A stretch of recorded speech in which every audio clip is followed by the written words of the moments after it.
హిందువులకు బీజేపీ చేసేంత నష్టం ఇంకెవరికి చేయదు. అంటే హిందువుల రక్షణ కోసం వచ్చిన పార్టీ హిందువులకు అంత నష్టం చేస్తుంది. హిందువులకు భూమి పంచదు, హిందువులకు ఉద్యోగాలు ఇవ్వదు, హిందువుల్ని సైన్యంలోకి తీసుకుంటది, వాళ్ళని కాంట్రాక్ట్ ప్రాతిపదికన 4 ఏళ్లు పనిచేయమని అని అంటది. రైట్. సో హిందువులకు ఆహారం అందయ్యదు, హిందువులు నిరుపేదతోటి ఇదైతా ఉంటారు. హిందువులు ఇజ్రాయెల్, ఆఫ్రికా కంట్రీస్ కు పోయి ఎవడి శత్రువు కోసమో ఎవడో యుద్ధం చేస్తుండాలి, చచ్చిపోతా ఉండాలి. మరి ఆ హిందువులకు నువ్వేం చెప్పినావు, ఏం చేసినావు? ఎస్, తీయండి, లెక్క తీయండి.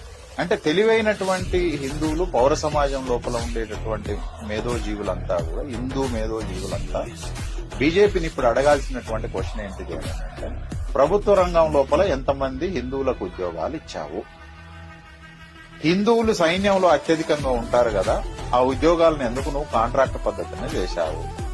నీ కాలం లోపల సైన్యంలో చచ్చిపోయినటువంటి సైనికుల లోపల హిందువులు ఎంతమంది? రైట్.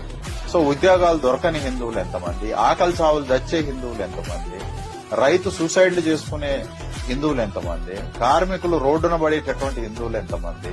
కరోనా కాలంలో ఎంతమంది హిందువుల జీవితాలు, కుటుంబాలు ధ్వంసమైనవి? ఎంతమంది హిందువులు స్కూళ్లలో డ్రాప్ అవుట్ అయ్యారు? ఎంతమంది హిందువులు హైయర్ ఎడ్యుకేషన్ పోలేకపోతాం? నా